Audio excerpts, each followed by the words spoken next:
Love, hi. You don't want me here, and I don't want to be here, but I can't seem to stay away. So I got a little drunk and came over. Excuse it, please. You're very welcome. Like a skunk, I know. Mrs. Breedlove knows everybody, knows even me. How are you, Mrs. Deagle? I'm a half seas over, as the fellow. I just wanted to have a nice talk with your little girl. She was the last one to see my Claude alive. Yes, I know. Will you keep the perfect little lady who was the last to see Claude alive? I just thought I'd hold her in my arms and we'd have a nice talk, and maybe she'd remember something, any little thing. She's outside playing. Just unfortunate, that's all. Just drunk and unfortunate. Only she was just outside when I came by, ladies and gentlemen. She's not there now. I don't see her. She's a perfect little lady, that's what I heard. Never gives any trouble. Do you have anything to drink in this house? I'm not the fussy type. Anything will do. I prefer bourbon and water, but really anything at all. Oh, Abe Lee Swank. Really Plaza and Astor. I just wanted to have a little talk with Rhoda because she knows something. I've spoken to Miss Byrne on the telephone a dozen times, but she just gives me the brush off.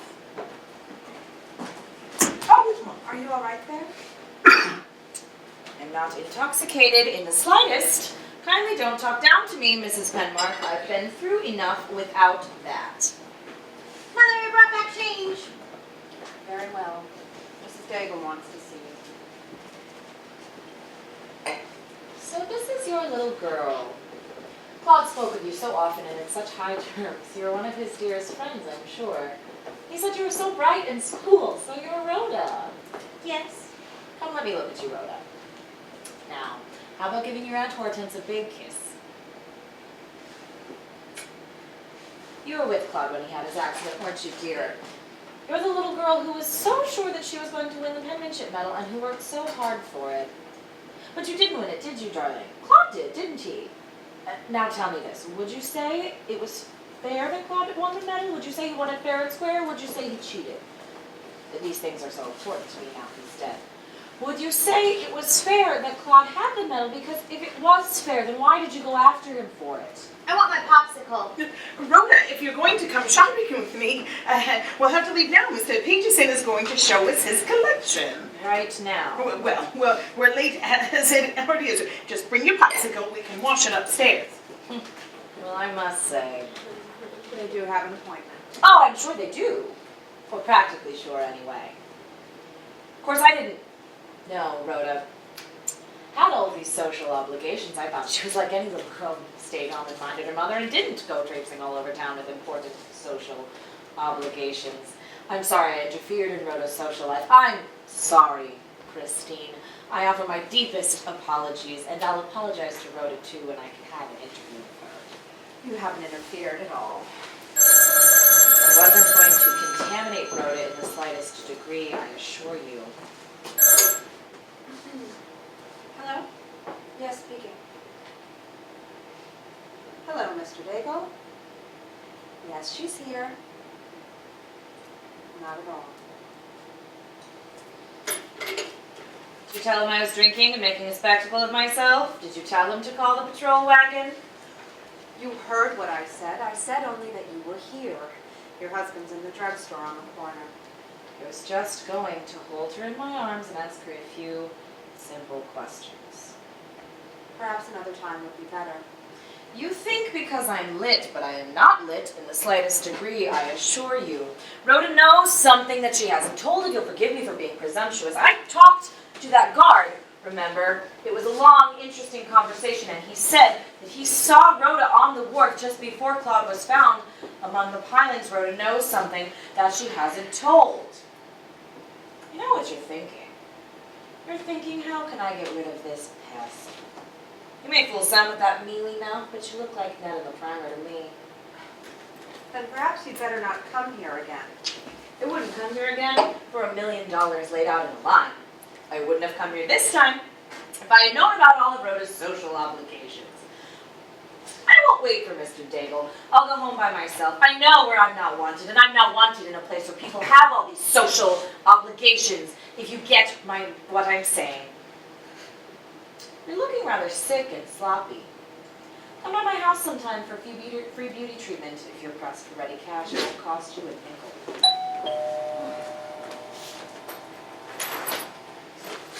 Thank you, Mrs. Denmark. Come on, Hortense. It's time to go home. Oh my God, it's time to go home. Oh, Christine!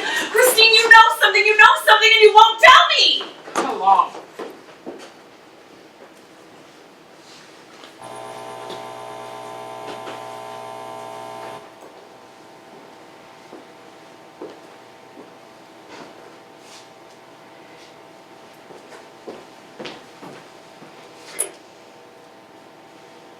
Hello, operator. I want to call Washington, D.C. Kenneth. Kenneth, darling, what can I say to you that your daughter is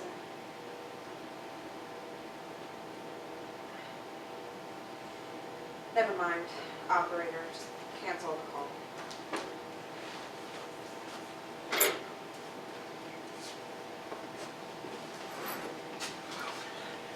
Good. She's gone. Sweet, I know I shouldn't take things into my all too capable hands, but I just couldn't let her paw Rhoda any longer.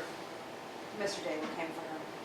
And I'm afraid I loosened discipline a little. I let her go down for another popsicle. She won a second? That's most unusual. Well, she seemed quite eager, and since she isn't one of these fat and self-indulgent little blogs, I didn't see any harm. Oh, by the way, here are the vitamins and the sleeping pills, both plainly marked. Thank you, Monica. I will keep them separate. Enric called while Ida was upstairs, and he and Reggie Tasker are coming by to drop off some fishing equipment they picked up this morning, and I'll have lunch ready for them. Wouldn't you like to run up and have lunch with them both? You and Rhoda? Monica, I'd rather not, really. Poor girl. I do bully when I promise not to. What was that? It sounded like somebody shouting fire. It sounded close by. Rhoda, who was shouting? I don't know, Mother. It sounds as if there were a fire. I don't think so, Mother. They're going to break the garage door down.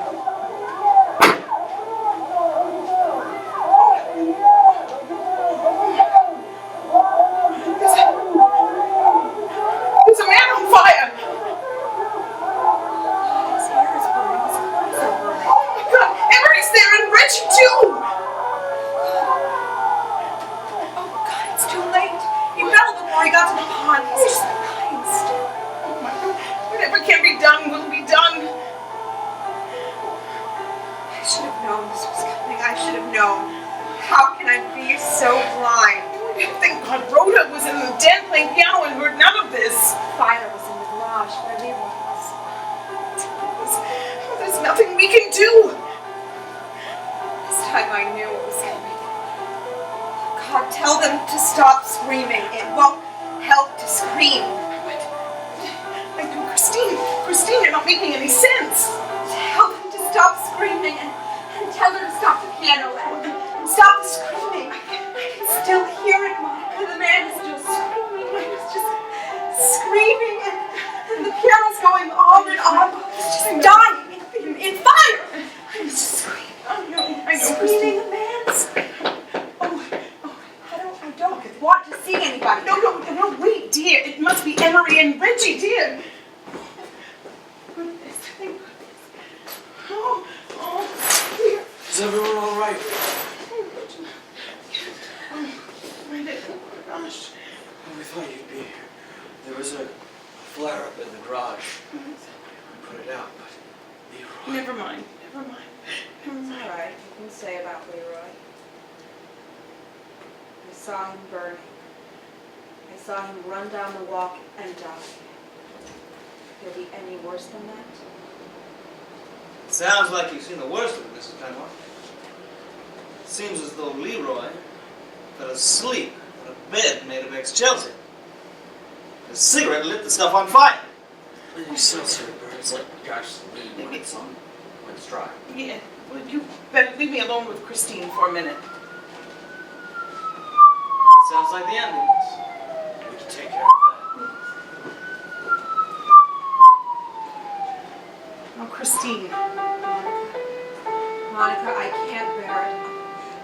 bear it. She's driving my mad. How can she play that tinkle now? Rhoda! Try and make Rhoda! sense, dear. I can't bear it. It's heartless, I tell you. I can't. What is Rhoda! Steve? Rhoda, What will is you it? stop that music? Rhoda! Rhoda, stop that music! Steve, Mom, Just let me get my hands on her. She is only a child. Christine, please try and be sensible. Christine, Christine! What is it? She is only a child. What is it?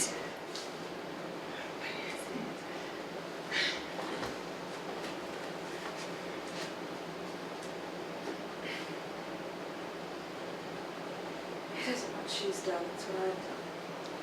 What does she mean, Aunt Monica? I don't know, Rhoda. It's better if she come upstairs and have lunch with me, Christine. She'll stay up there until you're calmer. Yes, just take her. I'll take her. Will you be all right? I'll be all right. Only the screaming goes on and on. We'll come down for you. Come, Rhoda.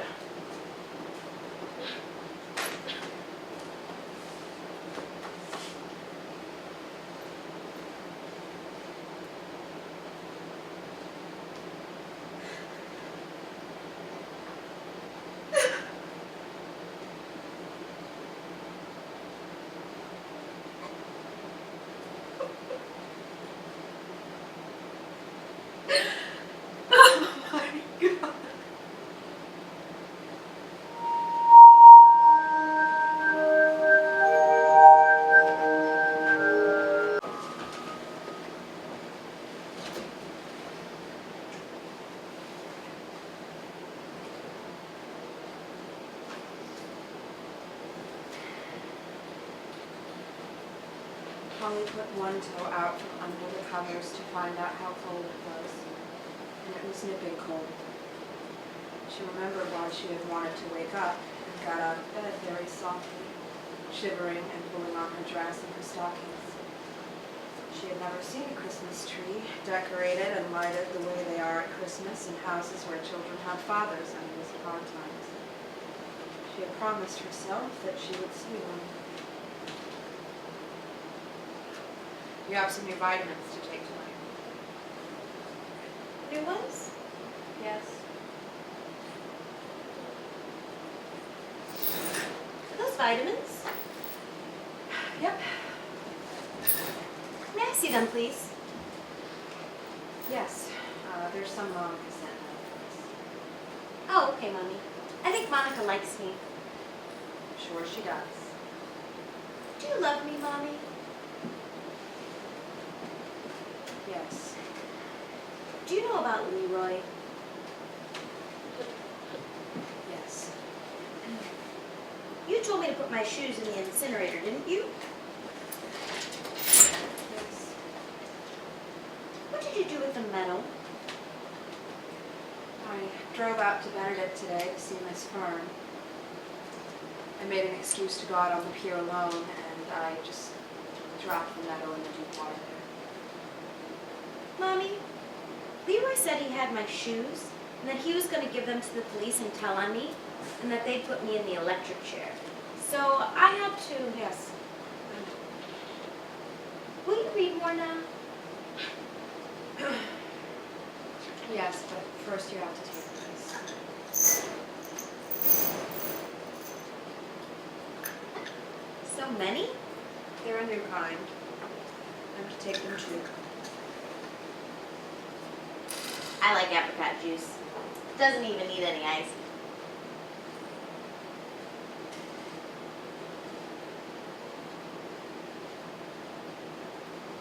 Mommy, I took another box of matches, and I lit the Excelsior and I locked the door. It wasn't my fault though, Mom. It was Leroy's fault. If he didn't say he was going to turn me into the police and give them my shoes, I wouldn't have done it. I know.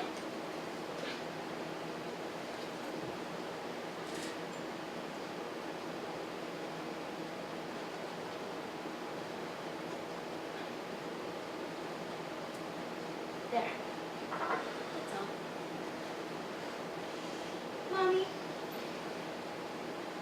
won't let them hurt me, will you? No. I won't let them hurt me. Good night, Mommy.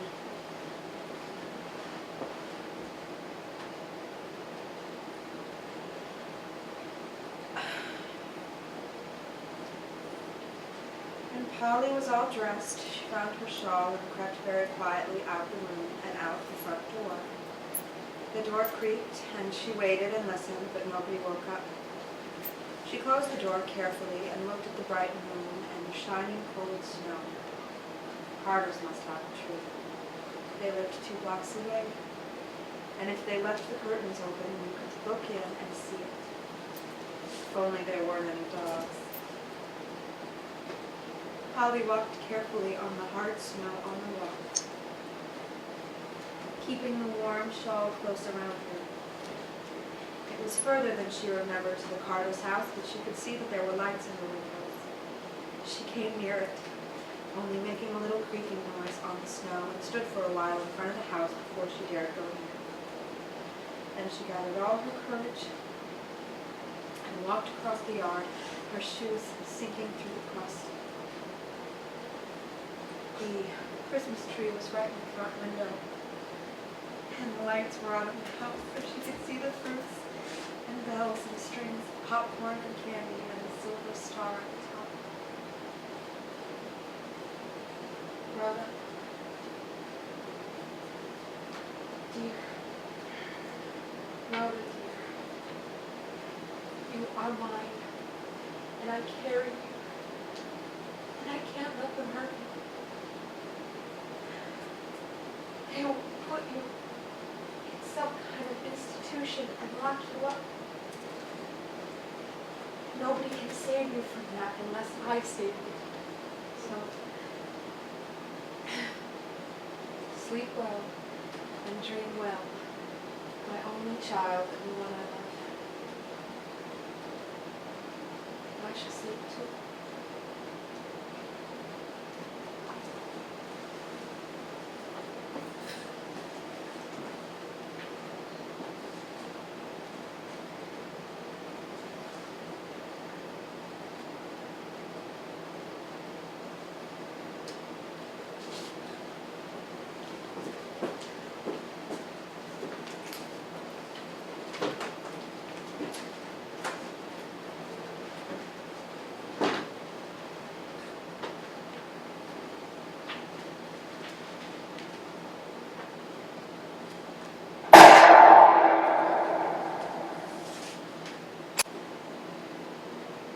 Made coffee if anybody wants some.